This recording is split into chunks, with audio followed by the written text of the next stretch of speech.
Okay, સ્વાધ્યાયનો 11મો દાખલો, એમાં બે પ્રશ્ન છે, એ અને બી. પ્રશ્ન એ માં એવું કહ્યું છે કે ઊન સાથે ઘસેલા એક પોલિથીનના ટુકડા પર 3 × 10⁻⁷ જેટલો ઋણ વિદ્યુત ભાર છે. ઓકે, તો ચલો ઇન્ફોર્મેશન નોંધી લઈએ. વિદ્યુત ભાર કેટલો છે? 3 × 10⁻⁷ કુલમ, અને ઋણ છે. ઋણ છે એટલે સ્વાભાવિક છે. આ ઊન સાથે ઘસ્યું અને આ પોલિથીન, સમજો ને, આ ઊન અને આ પોલિથીન. પોલિથીનના ટુકડા પર ઋણ ભાર છે, એટલે પોલિથીનનો ટુકડો નેગેટિવ છે તો આ પોઝિટિવ હશે. તો સ્વાભાવિક છે આણે આની પર ઇલેક્ટ્રોન આપ્યા હશે, એટલે પોલિથીનના ટુકડા ઇલેક્ટ્રોન લીધા હશે. ડન. સ્થાનાંતરિત થયેલા ઇલેક્ટ્રોનની સંખ્યા એટલે n શોધવાનું ને. તો હવે બોલ, કયું સૂત્ર આવે? વિચાર. 1 2 3 4 5. q બરાબર ne. કયું સૂત્ર આવે? q બરાબર ne. હું ne બોલું એટલે ઘણી વાર છોકરા કે સાહેબ ne કોની? અરે કોઈની નહીં બાપા, ne એમ. ચલ, આની વેલ્યુ છે 3 × 10⁻⁷. આ n શોધવાનું છે. e એટલે 1.6 10⁻⁻19. હવે n ને કરતા બનાવી દો, પેલું આખું પદ નીચે જાય. 3 × 10⁻⁷ upon 1.6 × 10⁻19. અહીંથી તમને n મળી જાય, રાઈટ? યસ, આટલા ઇલેક્ટ્રોનની સંખ્યા આવી. ઓકે, હવે બીજો પ્રશ્ન છે એની અંદર કે તેઓ શાના પરથી શાના પર સ્થાનાંતરિત થયા છે? તો સ્વાભાવિક છે, ઊન પરથી પોલિથીન પર સ્થાનાંતરિત થયા છે. લખી દો, ઊન પરથી પોલિથીન પર સ્થાનાંતરિત થયા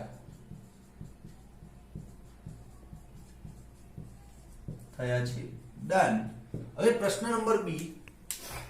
કેમેરામેન ફોકસ કરજો અહીંયા. હા, ઊન થી પોલિથીન તરફ દળનું સ્થાનાંતર થયેલ છે, અને જો હા તો કેટલું, અને જો ના તો કેમ? ઊન થી પોલિથીન તરફ દળ ગયું છે ને યાર, આખા ઇલેક્ટ્રોન જતા રહ્યા છે તો દળ તો જશે જ ને. હા, હવે એક ઇલેક્ટ્રોન જાય તો કેટલું દળ જાય? 9.1 × 10⁻31 જાય કે નહીં એટલું? હા, તો આટલા બધા ઇલેક્ટ્રોન ગયા છે. તો લખી દો, હા, દળ સ્થાનાંતરિત થયું છે. દળ સ્થાનાંતરિત થયું છે. કોની પર આવ્યું છે દળ? પોલિથીન પર. પોલિથીન પર આવેલું દળ. ચલો શોધી નાખીએ. એક ઇલેક્ટ્રોન આવ્યો હોત તો આટલું દળ આવ્યું હોત, આટલા કિલો. પણ અહીંયા તો કેટલા બધા, આટલા બધા ઇલેક્ટ્રોન આવ્યા છે, તો ગુણ્યા n. પછી n ની કિંમત અહીંયા મૂકી દેશો એટલે મસ્ત તમારો જવાબ આવી જશે કિલોગ્રામમાં. ઓકે, આ દળનો જવાબ. ડન. Okay, start. ચાલો, સ્વાધ્યાયનો 12મો. કોપરના અલગ કરેલા બે ગોળાઓ A અને B, એના કેન્દ્રો વચ્ચેનું અંતર 50 સેન્ટીમીટર, અને દરેક પરનો વિદ્યુતભાર શું છે? 6.5 × 10⁻⁷ કુલમ.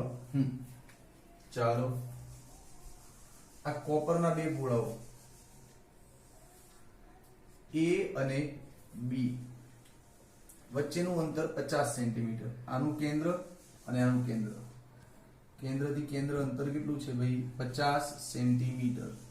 સેન્ટીમીટર એટલે 0.5 મીટર થઈ ગયું. હા, ઓકે. દરેક પર વિદ્યુતભાર છે 6.5 × 10⁻⁷. એટલે આની પર વિદ્યુતભાર છે 6.5 × 10⁻⁷, અને આની પર વિદ્યુતભાર છે 6.5 × 10⁻⁷ કુલમ. ઓકે, પ્રશ્ન છે તેમની વચ્ચે પરસ્પર લાગતું અપાકર્ષણ બળ કેટલું? અપાકર્ષણ જ થશે ને, બે પોઝિટિવ છે, બે ધન છે, તો અપાકર્ષણ થાય ને. ઓકે, કેમેરો બોલાવશો ને ભાઈ, અહીંયા જોવો. તો ચલો, અપાકર્ષણ બળ ઈઝી દાખલો છે. અપાકર્ષણ બળનું સૂત્ર લઈ લઈએ. F બરાબર k q1 q2 upon r². હા, q1 q2 r². હવે કિંમતો મૂકી દઈએ. 9 × 10⁹. q1 કેટલો છે? 6.5 × 10⁻⁷. 6.5 × 10⁻⁷. બંને વચ્ચેનું અંતર છે 0.5 5 નો સ્ક્વેર. આને આખું તમે સોલ્વ કરો જરાક. આને સોલ્વ કરશો એટલે તમારો જવાબ આવશે 1.521 ગુણ્યા 10 ની માઈનસ 2. 1.521 ગુણ્યા 10 ની માઈનસ 2 ન્યૂટન આવશે. ઓકે, હવે આની અંદર અચ્છા એક છેલ્લી એક લાઈન લખી છે. આમ તો બહુ જરૂરી ના કહેવાય, વિદ્યાર્થીઓ વાંચતા ના હોય, પણ મને આવી લાઈનમાં બહુ રસ છે. આનાથી ફિઝિક્સ છે મારું બહુ પાક્કું થઈ જાય, સમજાય. ક્યાં લીખાય દેખ, એ અને બી વચ્ચેના અંતરની સરખામણીએ ત્રિજ્યાઓને અવગણો. મીન્સ આ બંને વચ્ચેનું આ જે અંતર છે ને એની સરખામણીમાં ત્રિજ્યા બહુ નાની. એનો કહેવાનો ભાવાર્થ એવો છે કે અંતર આટલું મોટું હોય તો ગોળાઓ આવડા હશે. સમજો, એના કહેવાનો મતલબ તો એ થાય કે આમની ત્રિજ્યા કરતા અંતર બહુ મોટું છે. ઓકે, આવું કહેવાનું શું જરૂર? આ દાખલામાં આ લાઈનની શું કિંમત, શું કામ લખ્યું યાર? ચોપડી વાળા ટાઈમ પાસ કરતા હોય. અરે કુલમનો નિયમ ભણ્યા હતા ને, એમાં લખ્યું હતું કે બિંદુવત વિદ્યુતભાર હોવા જોઈએ.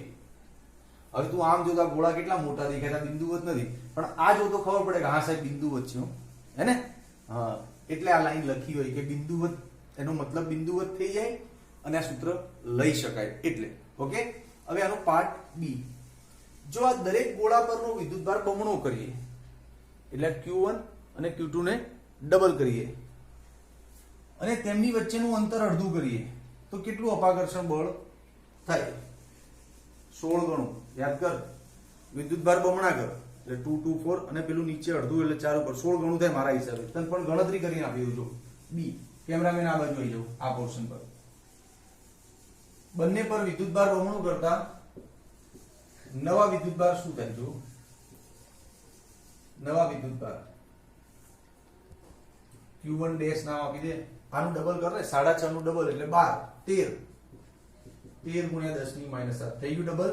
અને પેલા પર બી ડબલ કરી દે, એનું બી થાય 13 અને અંતર અડધું કરો, હે ને? તો અંતર કેટલું હતું? 0.5 હતું ને, એનું અડધું કરી દે તો 0.25 થાય ને. આ 0.5 એટલે 50 જ કહેવાય બે આમ. હા, 25. હવે નવેસરથી બળ શોધો કે Q1 Q2 upon R². Q1 એટલે 13 ગુણ્યા 10 ની માઈનસ 7, 13 ગુણ્યા 10 ની માઈનસ 7 0.25 અને આ k ની કિંમત શું લઈ લઈએ આપણે? 9 × 10⁹. આનો જવાબ આવશે તારો 0.24 ન્યૂટન. પતી ગયું, લે જલસા કર. કહ્યું તો આનું 16 ગણું થાય, ગુણાકાર કર 16 એટલે આટલું જ થશે. એ ડાયરેક્ટ ટ્રીક, અને આ ગણતરીથી બી થાય. ડન. ઓકે, હવે સ્વાધ્યાયનો 13મો દાખલો આના પર જ આધારિત છે. પ્રશ્ન જો શું કહે છે?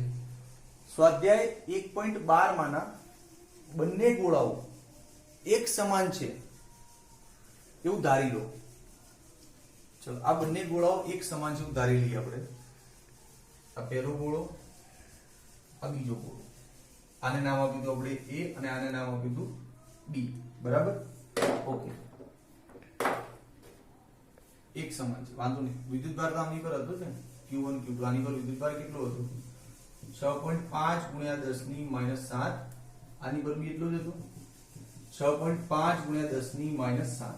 ઓકે, અચ્છા, બંને એક સમાન છે. તેનો ફાયદો એવો થશે કે જો કદાચ સંપર્કમાં લાવી અને છૂટા કરીએ તો વિદ્યુતભાર અડધો અડધો ને બધું થઈ શકે. જો એક ગોળો નાનો હોય અને એક ગોળો મોટો હોય અને તું સંપર્કમાં લાવ અને છૂટા પાડ તો અડધો અડધો વિદ્યુતભાર નહીં થાય. ગોળો નાનો મોટો છે, કેપેસિટી પ્રમાણે ડિસ્ટ્રીબ્યુટ થશે. પણ અત્યાર સુધી આપણે જે ભણ્યા ને એમાં તો કેવું હતું, ગોળા સરખા જ હતા, સેમ સાઈઝના, એટલે અડધું અડધું ટ્રાન્સફર થઈ જાય. પણ ગોળા નાના મોટા હોય તો ચેપ્ટર 2 માં કેપેસિટી પર આખો ટોપિક છે, ત્યાં શીખીશું આપણે. ઓકે, ચલ આગળ વધ. ત્રીજો તેમના જેવો જ પણ વિદ્યુતભાર રહિત એક ગોળો. અચ્છા, આમની જ સાઈઝનો એક ત્રીજો ગોળો છે C. સમજી લેને આ. એની પર વિદ્યુતભાર અત્યારે નથી, 0 છે. ઓકે, પ્રથમ ગોળા સાથે સંપર્કમાં લાવી અને Q3 નામ આપી દઈએ. આને છે ને પહેલા ગોળા સાથે સંપર્કમાં લાવી પછી છૂટો કર્યો. બરાબર? પ્રશ્નમાં તો ઓછો છે. પ્રથમ ગોળા સાથે સંપર્કમાં લાવી અને પછી એને છૂટો કર્યો. તો રકમમાં મિસપ્રિન્ટ જેવું લખી દઈશ. એને પહેલા ગોળા A સાથે સંપર્કમાં લાવીને છૂટો કરવાનો, પછી ગોળા B સાથે લાવીને સંપર્કમાંથી છૂટો કરવાનો અને પછી એ અને બી વચ્ચે કેટલું બળ છે ને શોધવાનું. સમજણ પડી? સી ને પહેલા એ સાથે ટચ કરાવો, છૂટો કરી દો. પછી સી ને બી, એ જ સી ને લાઈન પાછો બી સાથે ટચ કરાવો, પછી છૂટો કરી દો. પછી એ અને બી વચ્ચે બળ શોધવાનું છે. પ્રશ્ન આવો છે, લખવામાં કંઈક ગુંચો રકમ સુધાર દઈશ છેલ્લે. ચલો આવી જાઓ. સૌપ્રથમ એ સાથે સંપર્ક કરાવ્યા પછી એ અને સી નો વિદ્યુતભાર કેટલો થાય જોઈ લો. એ નો હોય કે સી નો હોય સરખો જ હશે ને. આ એ પર આટલો છે અને સી પર 0 છે, તો આ બંનેનો સરવાળો ભાગે અડધું અડધું થાય યાર, અડધું અડધું થાય ને, કેમ કે આની પર તો 0 છે. સપોઝ આની પર 10 હોય અને આની પર 0 હોય અને ટચ કરાવો તો 5 5 થાય ને. એ રીતે આની પર 6.5 છે અને આની પર 0 છે, ટચ કરાય તો 3.5 થાય ને. હા, તો આ થાય 3.25 ગુણ્યા 10 ની -7. અને તને આ રીતે ડાયરેક્ટ ના મજા આવે ને, તો તું લખ. આ લઈ લે 6.5 ગુણ્યા 10 ની -7, પેલું લઈ લે 0 ભાગ્યા 2, એટલે તારું આ આવશે 3.25 ગુણ્યા 10 ની -7 કુલમ. આ એ પર અને સી પર આટલો આવી ગયો, એ સાથે અડાડી. હવે બીજો સી, હવે બી સાથે સંપર્ક કરાવ્યા પછી, બી સાથે સંપર્ક કરાવ્યા પછી બી અને સી નો વિદ્યુતભાર, બી સાથે સંપર્ક કરાવ્યા પછી બી અને સી નો વિદ્યુતભાર ચાલો જોઈ લઈએ. આ વખતે લોચો કેમ? કેમ કે આ વખતે જો બી છે ને એની પર આટલો છે 6.5 અને સી પર કેટલો છે 3.25, તો અડાડીને છૂટું કરશો એટલે અડધો અડધો થશે. આનું અડધું લગભગ 4.5 5 જેવું થાય. તો ટ્રાય ગણતરી કરવી પડશે. જો કે બી નો વિદ્યુતભાર વત્તા સી નો વિદ્યુતભાર ભાગ્યા 2. બી નો વિદ્યુતભાર કેટલો છે 6.5 ગુણ્યા 10 ની -7. સી નો વિદ્યુતભાર કેટલો છે આ લાયા 0. અરે 0 તો પહેલા હતો, પછી એને એ સાથે અડાડીને છૂટો કર્યો છે. હવે એમની પર વિદ્યુતભાર છે બી 3.5 જેટલો. 3.25 ગુણ્યા 10 ની -7 ભાગ્યા 2. આનો 6 3 9 9.75 9.75 ગુણ્યા 10 ની -7 ભાગ્યા 2. 9.75 નું અડધું કરો એટલે 2 * 16, સોરી 2 * 4 8, 2 * 16, 2 * 7 14, આવું કંઈક થાય 4.87 સમથિંગ. આટલો વિદ્યુતભાર છે હવે બી અને સી ઉપર. ઓકે, ચલો હવે છેલ્લું સ્ટેપ કે હવે એ અને બી વચ્ચે બળ. ચાલો કે Q1 Q2 upon R², કે Q1 Q2 upon R². સંપર્ક કરાવ્યા પછી એ અને બી ની શું સિચ્યુએશન છે એ લખવાની. જો એ પર પહેલા હતો 6.5, પણ હવે સંપર્ક કરાવ્યા પછી એ ઉપર કેટલો થઈ ગયો 3.25, તો એને લખવાનો 3.25 ગુણ્યા 10 ની -7. અને બી પર પહેલા હતો 6.5, પણ સંપર્ક કરાયા પછી બી પર કેટલો આવ્યો 4.87. 4.87. કેમેરામેન ફોકસ કરજો આ બાજુ ભાઈ. અને અંતર તો એટલું જ રાખવાનું હતું 0.5. હવે ગયા દાખલામાંથી ઉઠાવવાનું છે 12મા માંથી. હવે એને સોલ્વ કરો. આ k ની જગ્યાએ 9 ગુણ્યા 10 ની 9 લઈ લો. આ બધું સોલ્વ કરશો એટલે જવાબ તમારો આનો આવશે કંઈક સમજો ને. ગણાય છે દાખલો હમણાં કોઈક બેચમાં 5.7 ગુણ્યા 10 ની -3. આવું કંઈક આવશે. જોઈ લેજે કેલ્ક્યુલેટરમાં. મારું કામ તમને દાખલો શીખવાડવો છે. કેલ્ક્યુલેટર તારે જાતે કરવાનું કરે. બહુ આસાની રાખવાની મારી હું. ચલ ડન. ઓકે, ઉદાહરણ નંબર 6. L લંબાઈના સમબાજુ ત્રિકોણના શિરોબિંદુઓ પર 3 વિદ્યુતભાર મૂક્યા છે. જો આ બાજુની લંબાઈ કેટલી છે L L L. 3 શિરોબિંદુ પર જો 3 વિદ્યુતભાર દેખાય છે. અહીંયા મૂક્યો Q1 Q2 અને Q3. પણ પ્રશ્નમાં જો કહ્યું છે કે Q1 Q2 Q3 દરેક Q બરાબર છે, એટલે બધાનું મૂલ્ય શું લઈ લીધું Q Q Q. ઓકે, હવે આના મધ્ય કેન્દ્ર પર કેપિટલ Q મૂક્યો છે. જો દેખાય છે વિદ્યુતભાર. ઓકે, આની પર લાગતું બળ શોધ. હવે આની પર બળ કેટલી જગ્યાએથી લાગે છે? 3 જણા આની પર બળ લગાડશે. જો એક તો અહીંથી આની પર લાગશે, અહીંથી આની પર, અહીંથી આની પર. પણ જોવાનું એ રહે કે આકર્ષણ કે અપાકર્ષણ. જો આ બી પોઝિટિવ છે અને આ બી પોઝિટિવ છે, બરાબર? બંને ધન ધન છે તો અપાકર્ષણ જ કરશે. તો આની પર અપાકર્ષણ બળ નીચે લગાડશે ને તો આ રીતે તીર આવશે, બરાબર। આ બળ કોની પર લાગે છે? ઓ બિંદુ પર।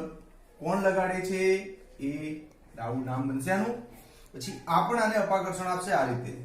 બળ કોની પર લાગે છે? ઓ પર। કોણ લગાડે છે? બી બિંદુ, ક્લિયર। પછી આ બી આની પર બળ લગાડશે। બળ કોની પર લાગે છે? ઓ પર। લગાડે છે કોણ? સી। Done, okay. ત્રણ જગ્યાએથી બળ લાગે, ત્રણેયના ચિત્ર તો દોરી નાખ્યા। હવે આનું કેલ્ક્યુલેશન કરશું, પણ કેલ્ક્યુલેશન કરતા પહેલા થોડીક નાની અમથી બેઝિક વાત। જો સૌ પહેલું તો આ સમબાજુ ત્રિકોણ છે, એટલે ત્રણેય બાજુના માપ સરખા હોય તો નોંધી લે। સમબાજુ ત્રિકોણ હોવાથી AB બરાબર BC બરાબર AC બરાબર L। બીજું, તું જ્યારે આ બંને વચ્ચે બળનું સૂત્ર લઈ જા, F બરાબર K Q1 Q2/r², ત્યારે આને તું Q1 લઈશ, આને તું Q2 લઈશ, પણ આ અંતર શું લઈશ? એટલે આ અંતર જાણવું રહે ને, તેને નામ આપી દઈએ આપણે R શોધવું। અચ્છા, એક વસ્તુ છે, આકૃતિની સમમિતિ જો, આ અંતર પણ સરખું જ છે R, આ અંતર બી સરખું જ છે R। આમ તો આની જરૂર નહીં પડે, પણ કદાચ ક્યારેક એવું બને ત્યારે જરૂર પડતી હોય શોધતા શીખવાડ દઉં। કઈ રીતે શોધવાનું? આ સમબાજુ ત્રિકોણ છે, એટલે આ ખૂણો 30 અંશ હોય।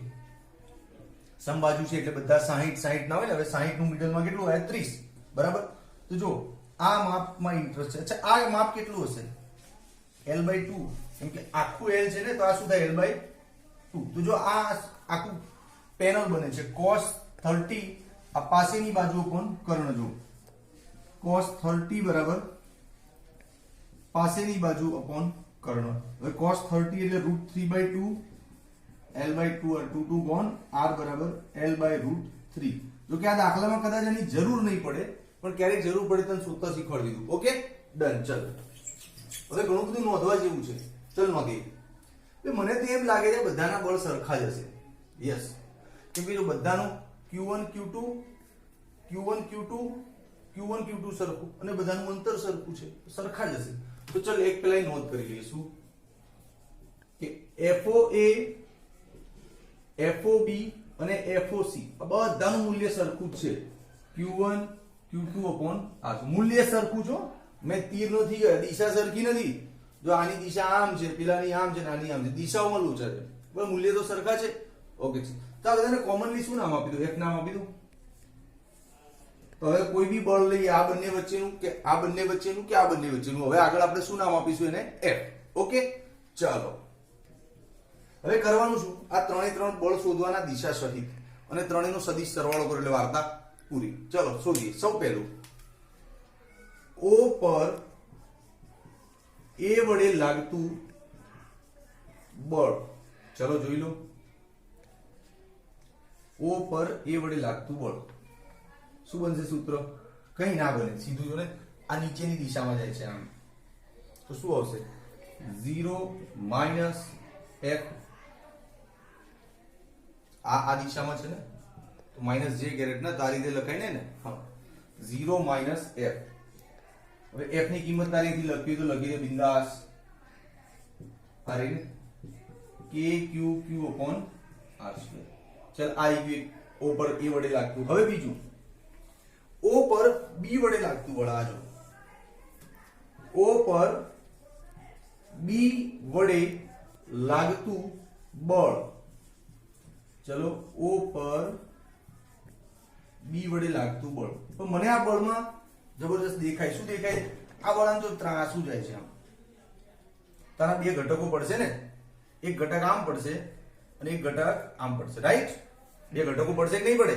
તો અહીંયા 30 છે, તો અહીંયા 30 હશે, આ હશે આનું cos અને આ હશે sin। ખબર પડી કે નહીં? પાક્કું? ખરેખર? તો જો F cos 30 F sin 30, અચ્છા બંને ધન હશે, કેમ કે જો તીર આમ છે તો આ બે ઘટકો પોઝિટિવ જ છે ને।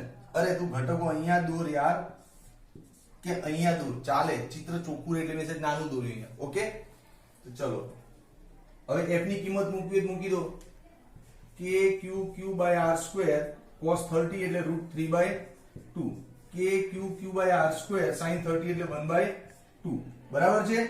ઓકે, હવે એ જ રીતે ત્રીજું અહીંયા લઈએ।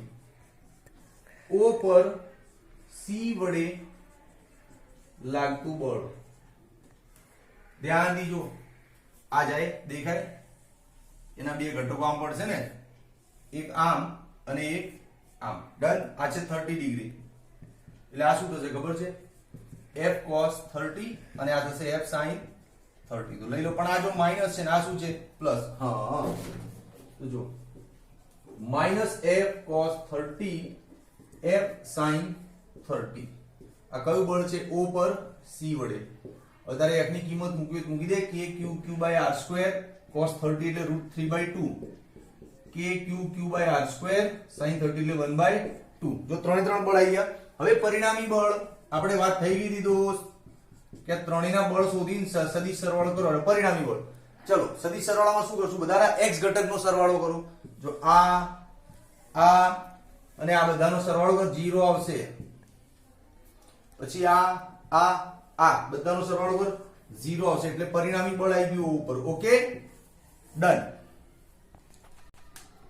ઓકે ઉદાહરણ 5 ની રકમ બહુ લાંબી છે લખવામાં પછી આખું વર્ડ એમાં જ ભરાઈ જાય તો હું સમજાવી દઉં છું નોટ્સમાં મોકલી દઈશ ફોટો પાડી બરાબર જો ઉદાહરણ 5 શું કહે છે એક ગોળો A છે અને એક બીજો ગોળો B છે બરાબર ધાતુના વાહક ગોળાઓ છે આ બંને વચ્ચેનું અંતર 10 સેન્ટીમીટર છે તો આ બંને વચ્ચે જે અપાકર્ષણ બળ લાગે છે એની નોંધ કરો તો પહેલો પ્રશ્ન ચલો ભાઈ આ ગોળો A છે અને અહીંયા છે ગોળો B ઓકે બંને ધનભારિત છે તો આનો વિદ્યુતભાર સમજી લઈએ Q છે અને આનો સમજી લઈએ સ્મોલ q વચ્ચેનું અંતર શું રાખી લઈએ r તો સિમ્પલ છે ને બંને વચ્ચે અપાકર્ષણ બળ શું થશે k q1 q2 r2 સમીકરણ 1 વધ્યું હવે બીજો સીન જોરદાર છે બીજો સીન શું કહે છે ખબર છે કે ગોળા A ને એના જેવા જ સમાન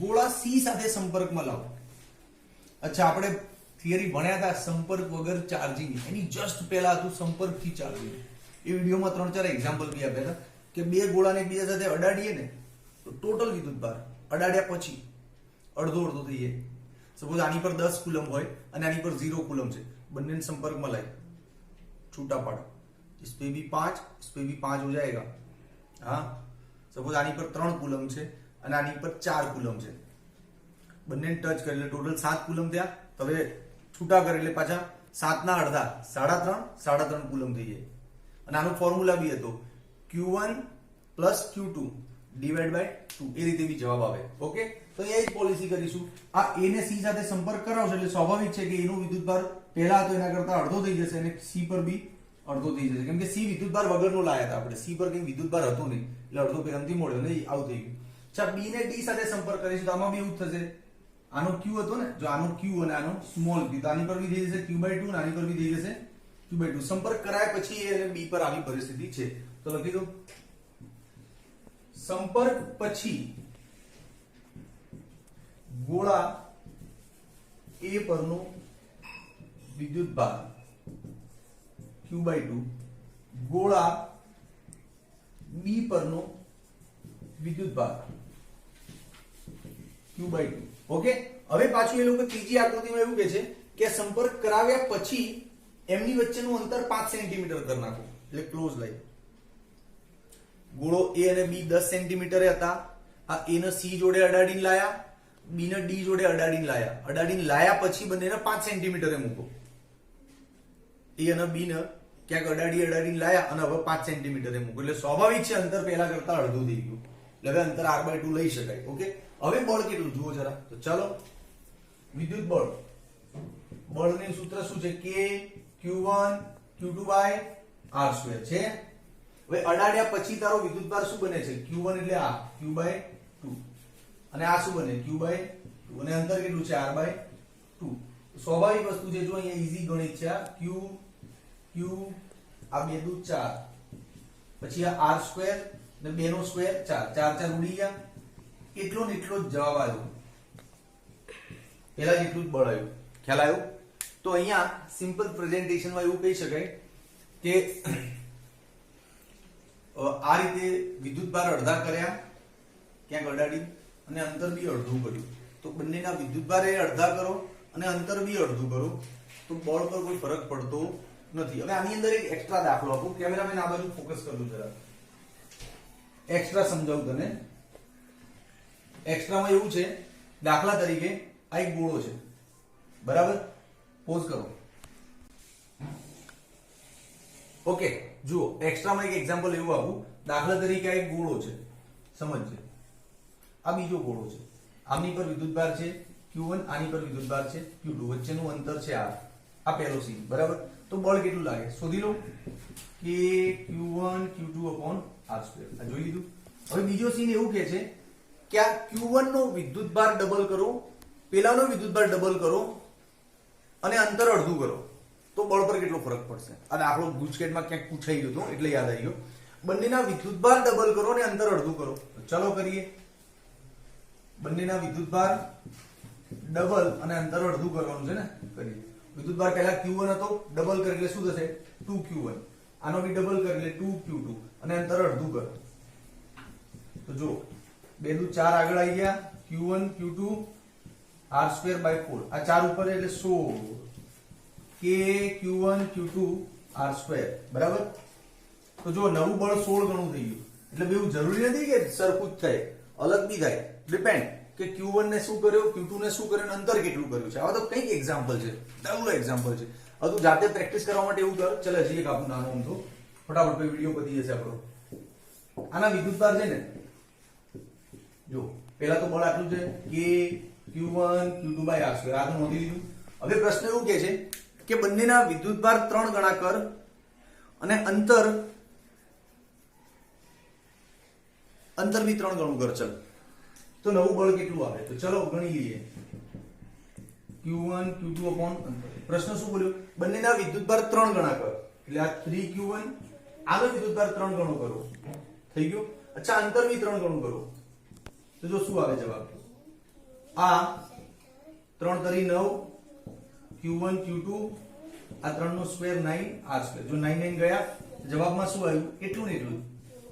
સમજો તું આ બે ત્રણ એક્ઝામ્પલ થી કે ઘણીવાર એવું થાય કે બળ એટલું જ રહે, ઘણીવાર એવું થાય કે બળ 16 ગણું થઈ જાય, ઘણીવાર બળ 16મા ભાગનું થઈ જાય, ઘણીવાર 8મા ભાગનું થઈ જાય. 14 લોટ્સ ઓફ ક્વેશ્ચન્સ. બસ આ પેટર્ન તને આવડવી જોઈએ. Okay done. Okay students, coulomb law की थियरीज हमने पढ़ी. लास्ट लेक्चर में उसके सम्स भी किए थे. देखो ये रहा लिस्ट. इस लिस्ट में एक्सरसाइज में से 6 सम्स निकले और इलस्ट्रेशन में से 7 सम्स निकले. गुजराती मीडियम નો લેક્ચર છે ને. ઓકે, હવે આમાંથી 5 એક દાખલા આપણે થઈ ગયા જે કેન્સલ કર્યા, બીજા બાકી છે. તો ચલો એમાંનું એક ઉદાહરણ 1. એક ધાતુના ગોળાને સ્પર્શ્યા વિના તમે કેવી રીતે ધનભારિત કરી શકશો? ઈઝી છે, ગભરાવાની જરૂર નથી. ધાતુના ગોળાને સ્પર્શ્યા વિના. આપણે સંપર્ક વગર ચાર્જિંગની થિયરી ભણ્યા હતા ને, બસ એની જ કોપી છે, પણ લખવાનું છે થોડુંક શબ્દોમાં વ્યવસ્થિત, બરાબર? તો ચલો જુઓ. સૌ પહેલા તો 5 તબક્કામાં પ્રક્રિયાને પૂરી કરીશું. એક ગોળો લઈ લો. આ ગોળો અત્યારે તટસ્થ છે, આમ સ્ટેન્ડ ઉપર ઉભો રાખવાનો, અવાહક સ્ટેન્ડ, આકૃતિ A. ઓકે, આની જે પોઈન્ટ લખી દે ને કે આકૃતિ A માં દર્શાવ્યા મુજબ એક તટસ્થ ગોળાને અવાહક સ્ટેન્ડ પર ઉભો રાખો, વાહક ગોળાને. ઓકે, ચલો બીજા સ્ટેજમાં શું કરવાનું? આ ગોળાની નજીક એક સળિયો લેતા હો. તમારે આને ધન ભારિત કરવું છે ને, તો સળિયો ઋણ ભારિત લાવવાનો. ઋણ ભારિત સળિયો લાયા, પ્લાસ્ટિકનો કે કાચનો કોઈ બી ઋણ ભારિત સળિયો લાવો. અચ્છા, ઋણ ભારિત સળિયો લાવશો એટલે શું થશે? આ ગોળો ધાતુનો છે, એની અંદર મુક્ત ઇલેક્ટ્રોન રખડતા જ હોય, જે આપણને દેખાતા ના હોય. મુક્ત ઇલેક્ટ્રોન્સ તો હોય જ. એ બધા જ અંદરના રખડતા મુક્ત ઇલેક્ટ્રોન્સ આના અપાકર્ષણથી આમ દૂર ભાગી જશે. જેટલા ઇલેક્ટ્રોન સામે જશે એટલો જ અહીંયા ધનભાર આકર્ષાઈ જશે આની જોડે. ક્લિયર થઈ ગયું સેટઅપ? પહેલા જો ગોળો બિલકુલ તટસ્થ હતો, હવે ગોળા પર ઋણ અને ધન અલગ અલગ દેખાવા માંડ્યા છે આના અપાકર્ષણના કારણે. ડન. નેક્સ્ટ ઇઝ આપણે તો ગોળાને ધન ભારિત કરવો છે, એટલે ઋણની તો કોઈ જરૂર જ નથી ને. તો એને બધાને જમીનમાં નાખી દો, એટલે અર્થિંગ કહેવાય. શું કહેવાય? અર્થિંગ. આ આકૃતિ નંબર C. આ સળિયો, આ બધા ધનભાર એમને એમ જ છે, અને આ ઋણ બધા ક્યાં જશે? જમીનમાં. આને કહેવાય અર્થિંગ. શું કહેવાય? અર્થિંગ. એટલે તમારા બધા ઋણ છે ને જેમ ટકોટક સીધા ક્યાં જાય? જમીનમાં. ઓકે, આકૃતિ C પતી ગઈ. હવે અર્થિંગમાં જતા રહે એટલે હવે વાયર કાઢી લો, આપણને એની કઈ જરૂર નથી. હવે નેક્સ્ટ સ્ટેજમાં જો શું થશે, નેક્સ્ટ સ્ટેજમાં ભાઈ અર્થિંગનો વાયર કાઢી લેતા સીન આવું દેખાશે, બરાબર ને? ઓકે, હવે લાસ્ટ સ્ટેજ, હવે તમે ગોળાને ધનભારિત કરવા નીકળ્યા હતા બોસ. ગોળો તો ધનભારિત થઈ ગયો છે, પણ આખો ગોળો નહીં ગયો. જો આ આટલી જ સપાટી ધનભારિત થઈ છે. એટલે તું વિચાર, આ ધન બધું અહીંયા જ કેમ હશે, આખા ગોળા પર કેમ નહીં ફેલાયો? એનું કારણ છે નેગેટિવ નું આકર્ષણ છે ને. એટલે તો તારે આના આખા ગોળા પર જવા દેવું હોય તો એ સળીઓ લઈ લે, અહીંથી સળીઓ લઈ લઈશ ને એટલે આનું અપાકર્ષણ નહીં લાગે. પ્લસ આ લોકો અંદર અંદર તો અપાકર્ષણ કરશે. સળીઓ લઈ લઈશ એટલે સળિયાનું જે આકર્ષણ આને પકડી રાખતું હતું એ તો ગયું. હવે આ લોકો પોતાના જ અપાકર્ષણથી આખા ગોળા પર ફેલાઈ જાય. આમ થઈ ગયો ને આખે આખો ગોળો ધનભારિત. છે ને મસ્ત દાખલો.